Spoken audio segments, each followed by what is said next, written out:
Hello guys, welcome back to our YouTube channel. तो देखिए, मैं आपका दोस्त अभय आज आप लोगों के साथ लेकर आया हूं वीडियो, जिसमें आज हम देखने वाले हैं सेमेस्टर 6 के जो स्टूडेंट हैं जिनके पास कॉर्पोरेट गवर्नेंस का सब्जेक्ट है। आज मैं ये है वीडियो का पार्ट नंबर 2, जिसके अंदर हम यूनिट नंबर 1 का पार्ट 2 करने वाले हैं।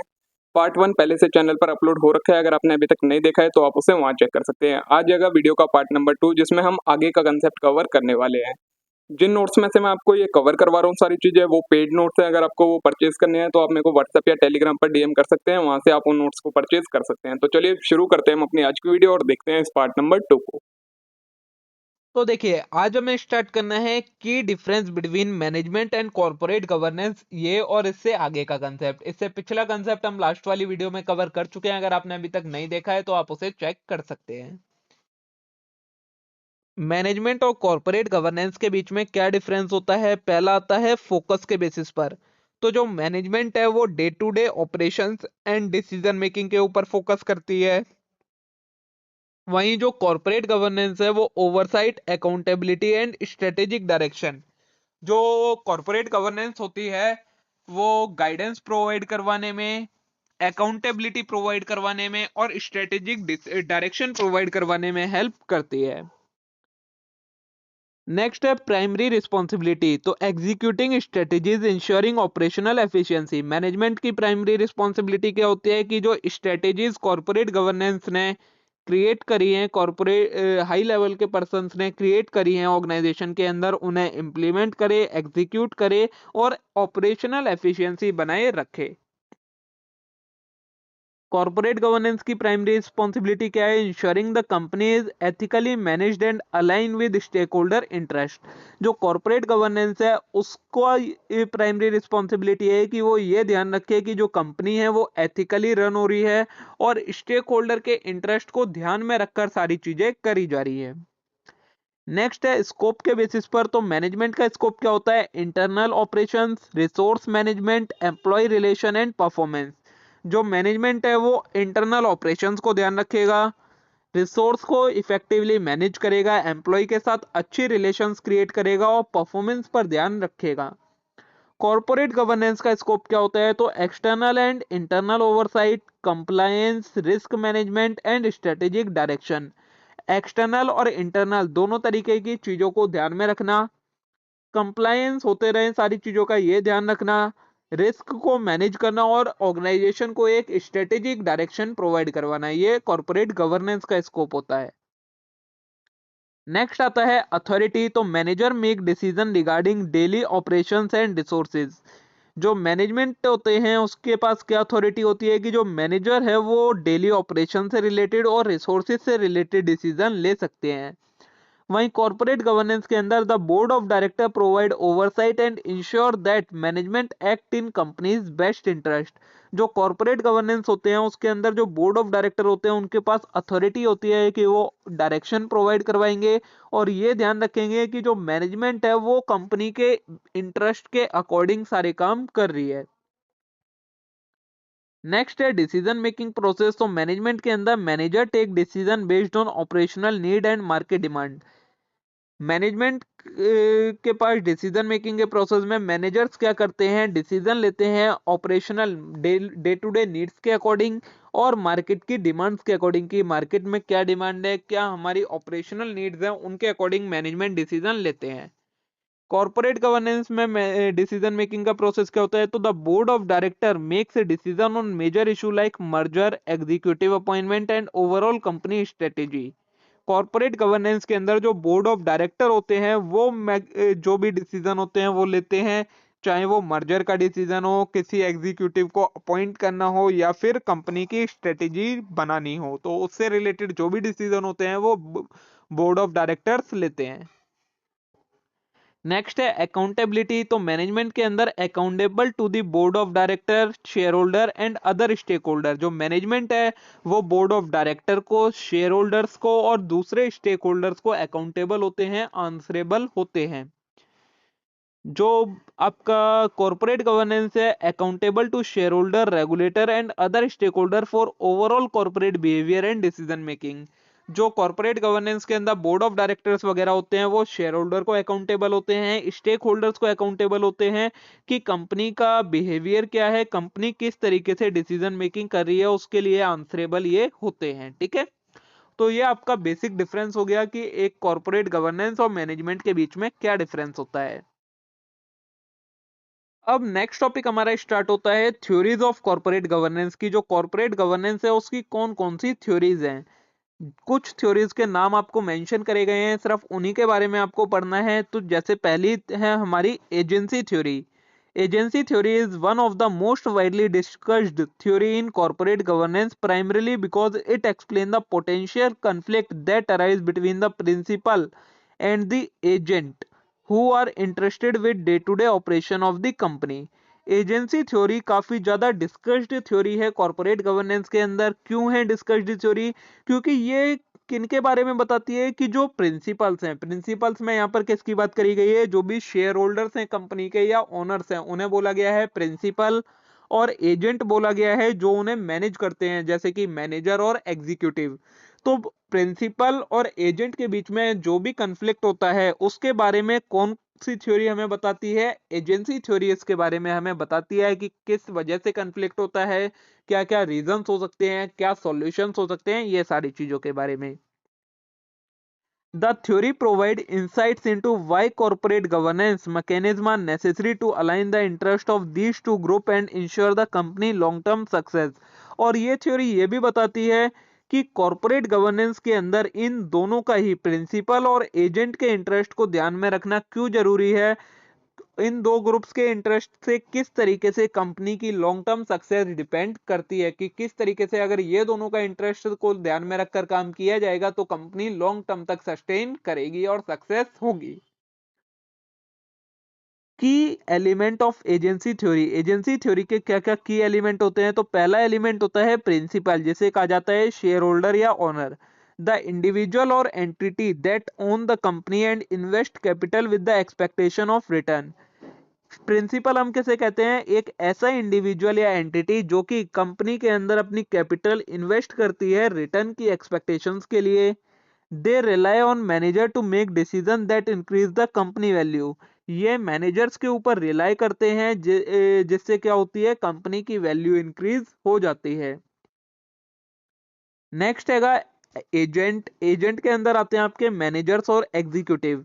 तो the individual hired by shareholder to manage the day to day operation of the business. ये कौन होते हैं? ये इंडिविजुअल्स होते हैं जिन्हें कौन, शेयर होल्डर्स या ओनर्स हायर करते हैं कंपनी के डे टू डे ऑपरेशंस को मैनेज करने के लिए। They are expected to act in best interest of the company and shareholder. इनका काम क्या होता है कि ये कंपनी और शेयर होल्डर दोनों के इंटरेस्ट के अकॉर्डिंग काम करेंगे। नेक्स्ट है एजेंसी प्रॉब्लम। तो this arise due to conflict of interest between the principal and agent. Agency problem क्या होती है? प्रिंसिपल और एजेंट के बीच में जब इंटरेस्ट का कन्फ्लिक्ट हो जाता है तो उसकी वजह से जो प्रॉब्लम अराइज होती है उसे कहा जाता है agency problem. Since the agent are tasked with decision making they might prioritise personal interest such as maximising their own compensation power और job security over the wealth maximisation of the shareholder. जो agent होते हैं उनके पास decision making की power होती है, तो वो कई बार कैसे डिसीजन ले लेते हैं? ऐसे डिसीजन लेते हैं जो उनके पर्सनल इंटरेस्ट के लिए अच्छे हो। वो अपना कंपनसेशन बढ़ा लेते हैं, अपनी जॉब सिक्योरिटी बढ़ा लेते हैं, पावर बढ़ा लेते हैं और शेयर होल्डर की वेल्थ पर ध्यान नहीं देते। तो ये चीज तभी अराइज होती है जब ये सारी चीजें होती हैं। नेक्स्ट है एजेंसी कॉस्ट। तो the agency cost incurred by principal in trying to ensure that agent act in best interest. Agency cost क्या होती है? प्रिंसिपल जो खर्चा करता है क्या ध्यान रखने के लिए कि जो एजेंट है वो बेस्ट कंपनी के इंटरेस्ट में ही काम कर रहा है, इस चीज को ध्यान में रखने के लिए जो खर्चा करा जाता है, कॉस्ट इनकर करी जाती है, उसे कहा जाता है agency cost. Agency cost can take many forms. अब जो ये एजेंसी कॉस्ट होती है ये कई सारे तरीके की होती है। पहली आती है monitoring cost. These are cost incurred by principal to monitor and ensure that agent are acting in their best interest, auditing, hiring independent board. Monitoring cost में आपकी क्या कॉस्ट आ जाती है? जब प्रिंसिपल एजेंट को मॉनिटर करने के लिए कोई कॉस्ट इनकर करता है उसे कहा जाता है मॉनिटरिंग कॉस्ट। इसके अंदर वो क्या ध्यान रखता है कि जो एजेंट है वो प्रिंसिपल के इंटरेस्ट के अकॉर्डिंग काम कर रहा है। इसके एग्जांपल क्या क्या है? ऑडिटिंग की कॉस्ट हो गई, हायरिंग की कॉस्ट हो गई, ये सारी चीजें इसके अंदर आ जाती हैं। नेक्स्ट आता है बॉन्डिंग कॉस्ट। तो these are the cost incurred by agent to assure principal that they will act in their interest. Bonding cost क्या होती है? ये कॉस्ट एजेंट इनकर करते हैं ये भरोसा दिलाने के लिए प्रिंसिपल को कि वो उनके इंटरेस्ट के अकॉर्डिंग ही काम कर रहे हैं, तो वो चीज कहलाती है आपकी बॉन्डिंग कॉस्ट।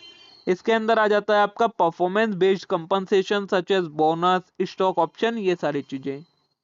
नेक्स्ट आती है रेजिडुअल लॉस। तो the loss in value resulting from conflict between principal and agent where agent does not fulfil the act in the interest of principal. Residual loss क्या होता है? जब प्रिंसिपल और agent के बीच में कन्फ्लिक्ट हो जाए और जो एजेंट है वो प्रिंसिपल के इंटरेस्ट के अकॉर्डिंग काम ना करे, तो उससे जो भी लॉस होता है वो कहलाता है आपका रेजिडुअल लॉस। ठीक है, ये आपके की एलिमेंट थे एजेंसी थ्योरी के। नेक्स्ट है agency problem and it's implication, की एजेंसी थ्योरी के अंदर क्या क्या प्रॉब्लम्स आती हैं और इसकी क्या क्या इम्प्लीकेशंस हो जाती है। तो इसके अंदर दो फैक्टर्स की वजह से एजेंसी प्रॉब्लम अराइज होती है। सबसे पहले separation of ownership and control. तो in many company particularly large public corporation the owner do not directly manage the company. जो बड़ी बड़ी लार्ज पब्लिक कॉर्पोरेशन कंपनीज होती हैं उनके अंदर जो ओनर मतलब शेयर होल्डर होते हैं वो डायरेक्टली कंपनी को मैनेज नहीं करते हैं। Instead they hire manager to make decision on their behalf. वो क्या करते हैं? अपने बिहाफ पर मैनेजर को अपॉइंट कर लेते हैं, एजेंट जिसे कहा जाता है, और वही उनके बेसिस पर डिसीजन मेकिंग करता है। This separation increase the potential for misalignment of interest between two parties. इससे क्या होता है? जो दोनों पार्टीज हैं उनके बीच में मिसअलाइनमेंट ऑफ इंटरेस्ट हो जाता है कई बार, जिसकी वजह से वो सही तरीके से परफॉर्म नहीं कर पाते हैं। दूसरा फैक्टर आता है इंफॉर्मेशन एसिमेट्री। तो manager generally have more information about the company day to day operation performance and challenges than shareholder do. जो मैनेजर होते हैं उन्हें डे टू डे ऑपरेशन से रिलेटेड, परफॉर्मेंस से रिलेटेड और चैलेंजेस से रिलेटेड ज्यादा इंफॉर्मेशन होती है as compare to shareholder. This give manager the ability to act in way they are not transparent to shareholder. तो इससे क्या होता है? जो मैनेजर होता है वो कई बार ट्रांसपेरेंटली वर्क नहीं करते हैं शेयर होल्डर के साथ, जिससे क्या होता है? अपॉर्चुनिटिस्टिक बिहेवियर की जो अपॉर्चुनिटीज होती हैं वो बढ़ जाती हैं। मतलब कई बार कई सारे नुकसान होने के चांसेस बढ़ जाते हैं। ठीक है, नेक्स्ट आता है सॉल्यूशन टू एजेंसी प्रॉब्लम, की जो एजेंसी की प्रॉब्लम होती है उसको किस तरीके से सॉल्व करा जा सकता है। तो to mitigate the agency problem corporate governance mechanism are put in place to align the interest of principal and agent. Agency problem को मिटिगेट करने के लिए जो कॉर्पोरेट गवर्नेंस का मैकेनिज्म है उसे इंप्लीमेंट करा जाता है, जिससे प्रिंसिपल और एजेंट का जो इंटरेस्ट है उसमें जो भी कंफ्लिक्ट है उस कंफ्लिक्ट को सॉल्व किया जा सके। इसमें कुछ सॉल्यूशन बताए हैं जैसे कि इंसेंटिव बेस्ड कंपनसेशन। तो linking executive compensation to the company's long term performance often thought stock option, performance based bonus और प्रॉफिट शेयरिंग स्कीम। पहला तरीका क्या है कि जो एग्जीक्यूटिव हैं उनको परफॉर्मेंस के बेसिस पर कंपनसेशन प्रोवाइड करवाना, जिससे क्या हो? वो कंपनी की जो भी लॉन्ग टर्म परफॉर्मेंस होगी उसके बेसिस पर उन्हें कंपनसेशन मिलेगा। ये किसकी फॉर्म में हो सकते हैं? स्टॉक ऑप्शंस उन्हें देना, परफॉर्मेंस बेस्ड बोनसेस देना, या फिर प्रॉफिट शेयरिंग की स्कीम में इन्वॉल्व रखना, ये सारी चीजें आ जाती हैं। This incentive manager to make decision that will increase the company value and align their interest with those of share holder.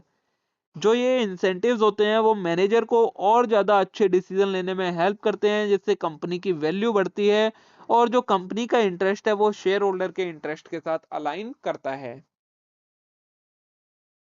Next आता है मॉनिटरिंग एंड ओवरसाइट। तो independent board of director, the board act as independent body that oversees the action of management and ensure they are acting in best interest of the shareholder. जो independent board of director होते हैं उन्हें appoint करा जाता है, जिससे क्या हो? ये कंपनीज की सारी चीजों को देखें कि किस तरीके से मैनेज हो रही है और सारी चीजें कंपनी के इंटरेस्ट में काम कर रही हैं या नहीं, इस चीज का ध्यान रखें। Next is auditing and transparency. तो regular financial audit and transparent reporting mechanism help reduce information asymmetry and ensure that manager action are monitored. Regularly अगर फाइनेंशियल्स हैं जो उनके ऑडिट्स होंगे, इससे क्या होता है, और ट्रांसपेरेंट रिपोर्टिंग होगी, तो ये किसी भी तरीके की इंफॉर्मेशन एसिमेट्री, मतलब किसी भी तरीके की जो इंफॉर्मेशन में गैप होता है वो गैप क्रिएट नहीं होने देगा, और इससे जो मैनेजर के एक्शन है वो रेगुलरली मॉनिटर होते रहेंगे। Next is shareholder activism. तो shareholder particularly institutional investor can exert influence on management through voting, shareholder resolution and public advocacy. Shareholder activism में क्या आता है कि जो शेयर होल्डर है, मतलब जो इंस्टीट्यूशनल इन्वेस्टर होते हैं, बड़े बड़े शेयर होल्डर होते हैं, वो मैनेजमेंट के ऊपर एक इन्फ्लुएंस बना सकते हैं अपनी वोटिंग से, अपने शेयर होल्डर रिजोल्यूशन से और पब्लिक एडवोकेसी की मदद से। Next is risk and governance structure. तो internal control and reporting. Company often stabilise internal control and regular performance review to monitor managers action. जो कंपनीज होती हैं वो इंटरनल कंट्रोल्स इंप्लीमेंट करती हैं, रेगुलरली परफॉर्मेंस को रिव्यू करते हैं, जिससे क्या हो सके, जो मैनेजर के एक्शंस हैं उन्हें मॉनिटर किया जा सके। Next is legal and regulatory framework. तो regulation such as Sarbanes Oxley in US require greater transparency and accountability, particularly in financial reporting, reducing the potential for manager manipulation of data for personal gain। यहाँ पर US का example दिया गया है, लेकिन India में भी ऐसा ही होता है। काफी सारी रेगुलेशंस बनाई जाती हैं जो कि किस चीज का ध्यान रखती हैं, ट्रांसपेरेंसी और अकाउंटेबिलिटी का ध्यान रखती हैं, जिससे किसी भी तरीके की मैनेजर की मैनिपुलेशन नहीं हो सकती है, उसे वो रिड्यूस कर देती है। ठीक है।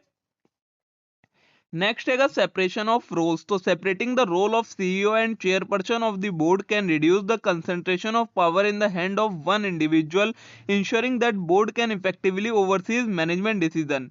क्या बोला है, सीईओ और चेयरपर्सन दोनों के अलग अलग रोल होने, दोनों अलग अलग पर्सन होंगे, तो इससे क्या होगा, जो कंसंट्रेशन ऑफ पावर है वो किसी एक पर्सन के हाथ में नहीं रहेगी, जिससे किसी भी तरीके की मिसहैपनिंग नहीं होगी, और जो मैनेजमेंट को ध्यान रखने की, मॉनिटर करने की जो तरीका है वो ज्यादा इफेक्टिवली तरीके से हो पाएगा। ठीक है। तो ये आपके 4 तरीके हैं जिनकी मदद से हम जो एजेंसी की प्रॉब्लम होती है उसे सॉल्व कर सकते हैं। ये आपकी एजेंसी थ्योरी हो गई। अब नेक्स्ट है कि हमारी stewardship theory.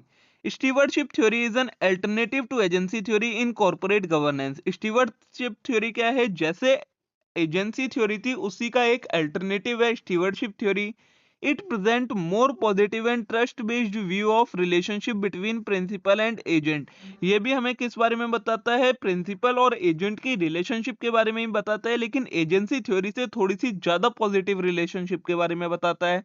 According to this theory, managers are motivated by intrinsic factors such as responsibility, loyalty, and desire to do good job rather than by self-interest। इसके अकॉर्डिंग क्या बोला है कि जो मैनेजर हैं वो इंट्रिंसिक फैक्टर, ऐसे फैक्टर जो ऑर्गेनाइजेशन के अंदर के होते हैं उनसे ज्यादा मोटिवेट होते हैं। अब ऐसे कौन कौन से फैक्टर आ जाते हैं, तो मैनेजर्स को ज्यादा रिस्पॉन्सिबिलिटी देना, उन पर ज्यादा लॉयल्टी रखना, और इसके अलावा उनकी जो डिजायर है इसकी मदद से वो क्या करते हैं, अच्छी जॉब परफॉर्म करते हैं और अपना पर्सनल गेन ना कर कंपनी के गेन के लिए वर्क करते हैं।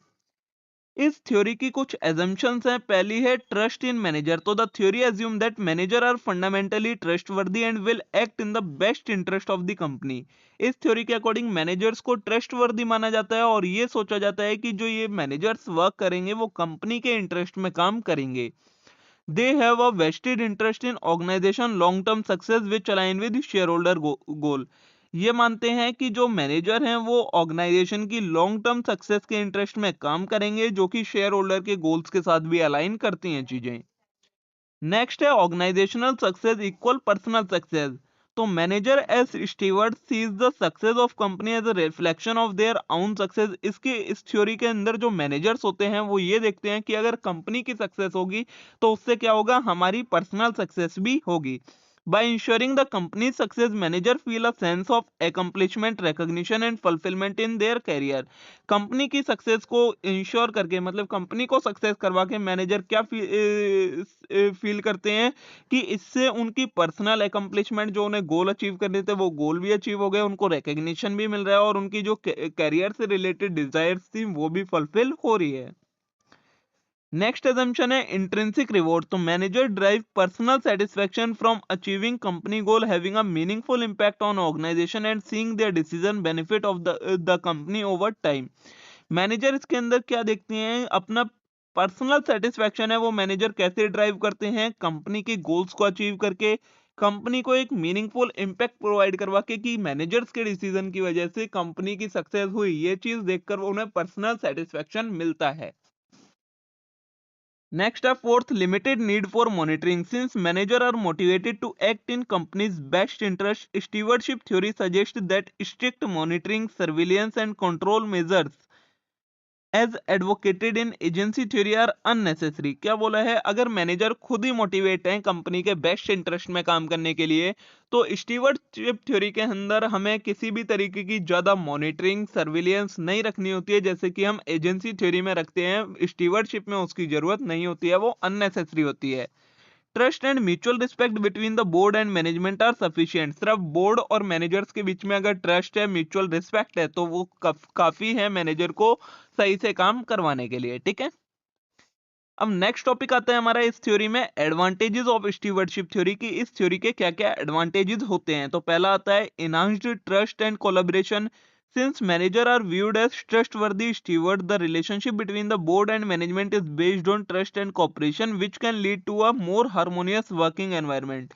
इस थ्योरी के अंदर मैनेजर को ट्रस्टवर्दी माना जाता है, तो इससे क्या होता है, बोर्ड और मैनेजमेंट के बीच में जो रिलेशन होती है वो काफी ट्रस्टवर्दी होती है और कॉपरेशन वाली रिलेशन होती है, जिसकी वजह से जो वर्किंग एनवायरनमेंट होता है वहां पर किसी भी तरीके की कोई प्रॉब्लम क्रिएट नहीं होती है और हार्मोनियस वर्किंग एनवायरनमेंट चलता रहता है। Next is reduced need for oversight. So as the theory assume that manager act in the best interest of the organization, there is less need for constant monitoring, reducing administrative cost and inefficiency.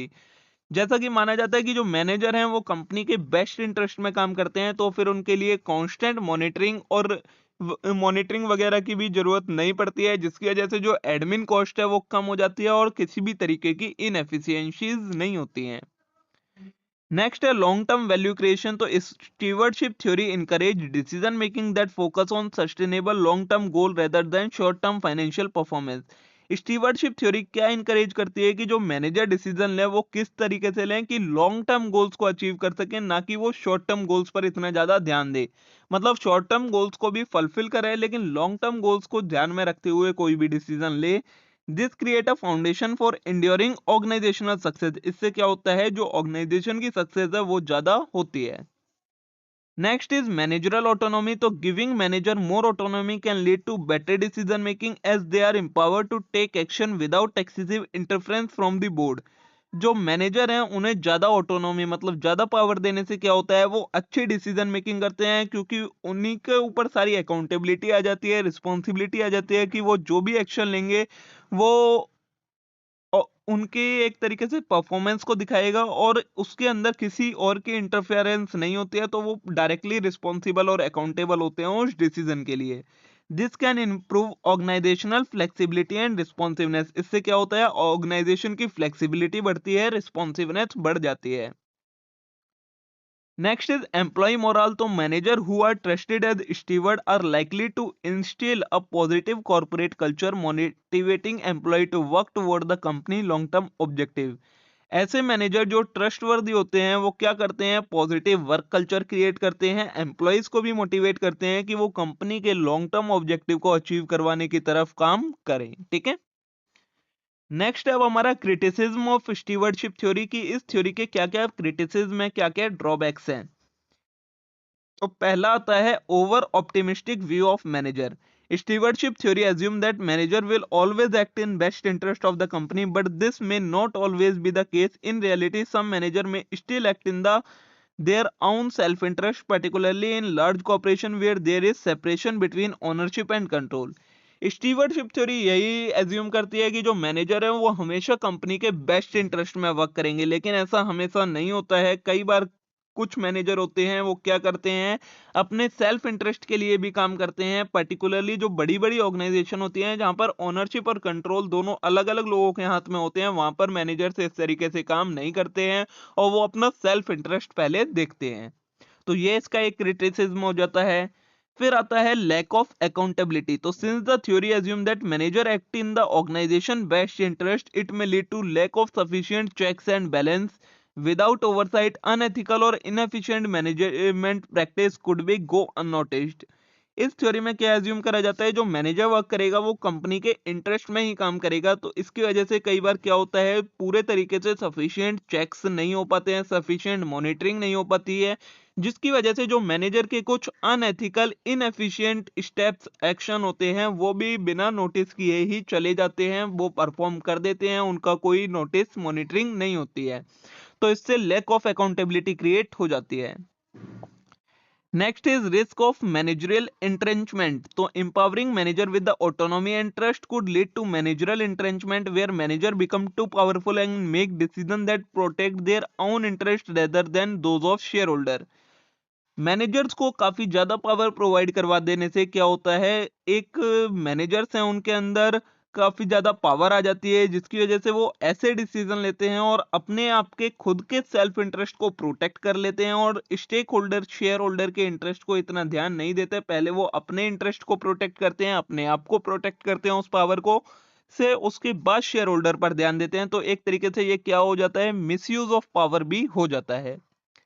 Next is limited applicability to large firm. तो in large corporation with complex structure, the assumption of stewardship theory may not hold. The theory is more applicable to small and medium sized company where the principal agent relationship are direct. जो ये stewardship theory है ये large companies होती हैं उनमें apply हो ही नहीं पाती है। ये सिर्फ उन ऑर्गेनाइजेशन के लिए है जो स्मॉल या मीडियम साइज ऑर्गेनाइजेशन है, मीडियम साइज कंपनीज हैं, जहां पर मैनेजर वो एजेंट और प्रिंसिपल के बीच में डायरेक्ट कॉन्टेक्ट होता है, वहां पर ये ज्यादा अच्छे तरीके से सूट करती है थ्योरी। ठीक है, ये हो गई आपकी स्टीवर्डशिप थ्योरी। अब जो नेक्स्ट थ्योरी है वो है हमारी stakeholder theory. Stakeholder theory is a significant framework in corporate governance that expand the focus of corporate responsibility beyond just shareholder to include a broader range of stakeholders who are affected by or can affect the company's action. क्या बोला है, stake holder theory एक ऐसा framework है corporate governance के अंदर जो हमें क्या बताता है कि एक कंपनी को सिर्फ शेयर होल्डर के ऊपर ही ध्यान नहीं देना चाहिए, सिर्फ शेयर होल्डर को ध्यान में रखकर सारे डिसीजन नहीं लेने चाहिए। शेयर होल्डर के अलावा कुछ स्टेक होल्डर्स भी होते हैं जिनको ध्यान में रखकर डिसीजन लेने चाहिए, क्योंकि जो ये स्टेक होल्डर होते हैं उन पर सारे डिसीजंस का इम्पैक्ट पड़ता है और वो भी कंपनी के डिसीजंस को इम्पैक्ट कर सकते हैं। It argues that company have a responsibility to not only their shareholder but also other group that have a stake in the company's operations such as employee, customer, supplier, community and the environment. क्या कहती है ये theory की companies की सिर्फ share holder को लेकर ही responsibility नहीं होती है, शेयर होल्डर के अलावा कंपनी की रिस्पॉन्सिबिलिटी ये भी होती है कि जो बाकी स्टेक होल्डर हैं जो कंपनी के ऑपरेशंस के अंदर कंट्रीब्यूशन दे रहे हैं उनका भी ध्यान रखा जाए। अब उन स्टेक होल्डर्स में कौन कौन आ जाता है, तो एम्प्लॉय आ जाते हैं, कस्टमर्स आ जाते हैं, सप्लायर्स आ जाते हैं, कम्युनिटी आ जाती है, और जिस एनवायरनमेंट के अंदर कंपनी ऑपरेट हो रही होती है वो एनवायरनमेंट भी उस स्टेक होल्डर में आ जाता है। अब कौन कौन से कितने टाइप के स्टेक होल्डर होते हैं उनके बारे में बताया गया है। तो दो कैटेगरी बताई है, primary stakeholder, secondary stakeholder. Primary stakeholder these are groups और individual directly involve in companies economic transaction. ऐसे स्टेक होल्डर जो कंपनी की इकोनॉमिक ट्रांजेक्शन में डायरेक्टली तरीके से इन्वॉल्व होते हैं उन्हें कहा जाता है प्राइमरी स्टेक होल्डर। इसके अंदर कौन कौन आ जाता है, सबसे पहले शेयर होल्डर या इन्वेस्टर, वो भी स्टेक होल्डर का पार्ट होते हैं। ये कौन होता है, पीपल और entity who own share in the company and expect a return on investment. Share holder आपको पता ही है, ऐसे लोग जिन्होंने अपना पैसा कंपनी के अंदर लगा रखा होता है, उनके बदले में उन्हें शेयर मिले होते हैं और वो उस पैसे के ऊपर रिटर्न एक्सपेक्ट कर रहे होते हैं, वो कहलाते हैं shareholder. Employ worker who depend on company for their livelihood and may concern regarding pay, benefit, job security and working condition. Employ कौन होते हैं, ऐसे लोग जो कंपनी के अंदर काम कर रहे होते हैं सैलरी बेसिस पर, पे बेसिस पर, जिनका लिवलीहुड कंपनी के ऊपर ही डिपेंड करता है, वो कहलाते हैं एम्प्लॉई। कस्टमर कौन होते हैं? इंडिविजुअल और ऑर्गेनाइजेशन दैट परचेज गुड्स और service from the company and expect quality product at fair price. Customer कौन होता है? ऐसे इंडिविजुअल जो कंपनी से गुड्स और सर्विसेज को परचेज करते हैं और उस परचेज के साथ में वो ये एक्सपेक्ट करते हैं कि इन्हें एक अच्छी क्वालिटी का प्रोडक्ट दिया जाएगा, वो भी फेयर प्राइस के ऊपर। सप्लायर कौन होते हैं? बिजनेस और इंडिविजुअल हु प्रोवाइड रिसोर्सेज और service necessary for company to produce its goods and services. Supplier वो पर्सन या बिजनेसेस होते हैं जो कंपनी को रिसोर्सेज प्रोवाइड करवाते हैं जिसकी मदद से वो प्रोडक्शन कर पाती है, गुड्स और सर्विस बना पाती है कंपनी, वो कहलाते हैं सप्लायर। सेकेंडरी स्टेक होल्डर में कौन कौन आता है? तो these stakeholder are not directly involve in the company's economic transaction. ऐसे स्टेक होल्डर जो कंपनी के साथ डायरेक्टली ट्रांजेक्शन में इन्वॉल्व नहीं होते हैं लेकिन फिर भी वो कंपनी को इन्फ्लुएंस करते हैं। इसमें आता है पहला गवर्नमेंट, तो national, regional and local government that regulate business practice, enforce law and tax companies. Government जो होती है, चाहे वो नेशनल गवर्नमेंट हो, रीजनल गवर्नमेंट हो या लोकल गवर्नमेंट हो, जो भी कंपनी से related rules, laws and regulations बनाती है वो सारी सेकेंडरी स्टेक होल्डर में आती है। कम्युनिटीज हो गई, तो local communities that are impacted by company operation particularly in term of environmental impact. ऐसी कम्युनिटीज जो कि कंपनी के ऑपरेशन की वजह से इफेक्ट होती हैं, अफेक्ट होती हैं, वो आती हैं। फिर नॉन गवर्नमेंटल ऑर्गेनाइजेशन, मतलब जो एनजीओज होते हैं, organisation that represent public interest such as environmental, labour और ह्यूमन राइट, ये हमारे सेकेंडरी स्टेक होल्डर में आ जाते हैं। और इसके अलावा जो मीडिया होती है, तो entity that shape public perception of the company through news coverage and investigation report, ये सारे हमारे सेकेंडरी स्टेक होल्डर के अंदर आ जाते हैं। ठीक है, अब नेक्स्ट है हमारा बेनिफिट क्या क्या होते हैं स्टेक होल्डर थ्योरी के। तो नंबर 1 है इंप्रूव लॉन्ग टर्म परफॉर्मेंस। तो by considering the interest of all stakeholder, company can create sustainable strategy that ensure long term success which can ultimately result in greater profitability. क्या बोला है कि जो stake holder हैं उनके interest को अगर हम ध्यान में रखेंगे तो इससे क्या होगा, कंपनी ऐसी स्ट्रेटेजीज क्रिएट कर पाएगी जिससे कंपनी की लॉन्ग टर्म सक्सेस में एक्सपेंशन होगा और वो ग्रेटर प्रॉफिटेबिलिटी भी अचीव कर पाएगी, कंपनी ज्यादा से ज्यादा प्रॉफिट अर्न कर पाएगी। नेक्स्ट है इनहांस्ड रेपुटेशन एंड ट्रस्ट। तो a company that demonstrate responsibility to its stakeholder, especially in area like environmental sustainability, labor practice and customer services, is more likely to gain public trust and loyalty which improve their reputation and brand image। एक ऐसी company जो अपने stake holder के ऊपर ज्यादा ध्यान देती है और स्टेक होल्डर में भी एनवायरमेंटल सस्टेनेबिलिटी को लेकर, लेबर प्रैक्टिस को लेकर और कस्टमर सर्विस को लेकर ज्यादा ध्यान देती है, वो ज्यादा पब्लिक इंटरेस्ट गेन करती है और जिसकी वजह से उसकी रेपुटेशन भी बढ़ जाती है और उसकी इमेज भी बढ़ जाती है। नेक्स्ट है स्ट्रॉन्ग स्टेक होल्डर रिलेशनशिप। तो by actively engaging with the stakeholder and balancing their need, company can foster strong relationship with the employ, supplier, customer and community. This can lead to better cooperation, productivity and support from stake holder.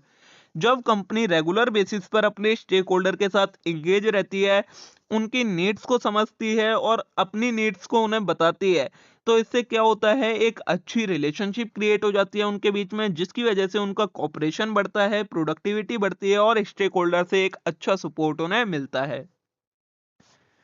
Next आता है risk management. तो by paying attention to the concern of various stakeholder, company can avoid और mitigate risk such as legal battle, customer dissatisfaction, regulatory penalties that can harm their reputation और financial performance. इतनी attention pay करके companies क्या कर सकती हैं, काफी तरीके के जो रिस्क होते हैं, कई सारी जो लीगल बैटल्स होती हैं, कई सारे कस्टमर डिससेटिस्फेक्शन जो होता है, पेनल्टीज वगैरह होती हैं, उन सारी चीजों से बच सकती है कंपनी। और इन सारी चीजों से बचने का मतलब है कंपनी की रेपुटेशन का खराब ना होना। नेक्स्ट है social responsibility and ethical conduct. तो stakeholder theory promote ethical behaviour by encouraging company to consider their society responsibility and the impact of their operation on society and environment. जो stakeholder theory है वो क्या promote करती है इन सारी चीजों के साथ में, कि जो कंपनी है वो एक एथिकल बिहेवियर का भी ध्यान रखे, मतलब जो उसकी सोशल रिस्पॉन्सिबिलिटी है, सोसाइटी को लेकर, एनवायरमेंट को लेकर, उस चीजों का भी ध्यान रखे। ठीक है, अब नेक्स्ट है हमारा criticism of stakeholder theory की जो ये स्टेक होल्डर थ्योरी है इसके क्या क्या लिमिटेशन ड्रॉबैक होते हैं। तो सबसे पहला आता है vagueness in stakeholder prioritisation. तो one of the key criticism of stakeholder theory is that it does not provide clear guidance on how to prioritise conflicting stakeholder interest. क्या बोला है, एक जो सबसे बड़ा क्रिटिसिज्म है इस थ्योरी का वो ये है कि इसमें किसी तरीके की गाइडलाइंस नहीं है कि किन स्टेक होल्डर के इंटरेस्ट को प्रायोरिटाइज करना है और किस तरीके से प्रायोरिटाइज करना है। तो इसकी वजह से इन चीजों में काफी ज्यादा कन्फ्लिक्ट्स हो जाते हैं। नेक्स्ट है dilution of shareholder focus. तो criticism argue that stakeholder theory can dilute companies focus on maximising shareholder value which is the traditional purpose of corporation. ये और क्या क्रिटिसाइज करता है कि जो स्टेक होल्डर थ्योरी है वो कंपनी का फोकस डाइल्यूट कर देती है, कि वो अपने स्टेक होल्डर को ज्यादा एक तरीके से प्रायोरिटाइज अगर देना शुरू कर देते हैं, प्रायोरिटी देना शुरू कर देते हैं, तो उससे क्या होता है कंपनी अपने जो मेन एरियाज हैं उन पर फोकस नहीं कर पाती है, जिसकी वजह से इनएफिशिएंसी आ जाती है, कंफ्यूजन क्रिएट होती है कंपनी के ऑब्जेक्टिव में। नेक्स्ट है डिफिकल्टी इन इम्प्लीमेंटेशन। तो in practice balancing the interest of all stakeholder can be complex and resource intensive. Actual में क्या होता है, जो स्टेक होल्डर हैं उनके इंटरेस्ट को बैलेंस करना काफी ज्यादा कॉम्प्लेक्स होता है और उसमें काफी ज्यादा रिसोर्सेज लगते हैं। कंपनी में find it difficult to satisfy all stakeholder simultaneously, especially in competitive market where shareholder profit maximisation is still primary goal. तो कंपनीज को लिए ये डिफिकल्ट हो जाता है कि वो अपने सारे स्टेक होल्डर का जो इंटरेस्ट है उन्हें सेटिस्फाई कर सकें, और ऐसी मार्केट में ज्यादा डिफिकल्ट हो जाता है जहां पर सबसे पहले उन्हें शेयर होल्डर्स के प्रॉफिट को मैक्सिमाइज करना मेन फोकस होता है। ठीक है। नेक्स्ट है पोटेंशियल फॉर कन्फ्लिक्ट। तो डिफरेंट स्टेक होल्डर ग्रुप में हैव कन्फ्लिक्टिंग इंटरेस्ट। जो अलग अलग स्टेक होल्डर होते हैं उनका जो इंटरेस्ट होता है वो अलग अलग इंटरेस्ट होता है, जिसकी वजह से कई बार कन्फ्लिक्टिंग इंटरेस्ट क्रिएट हो जाता है। उसमें कंपनी और कंफ्यूज हो जाती है कि किस शेयर होल्डर को हमें प्रायोरिटाइज करना है और किसके इंटरेस्ट को पूरा करना है। ठीक है। तो आज की वीडियो को हम यहीं पर खत्म करेंगे। होप सो आप सभी के लिए वीडियो यूजफुल रही होगी। वीडियो अच्छी लगी हो वीडियो को लाइक करना ना भूले, चैनल को जरूर सब्सक्राइब कर लें इस टाइप के और कंटेंट के लिए। अब आगे का कंटेंट कवर करेंगे हम इसके नेक्स्ट पार्ट में। Thank you.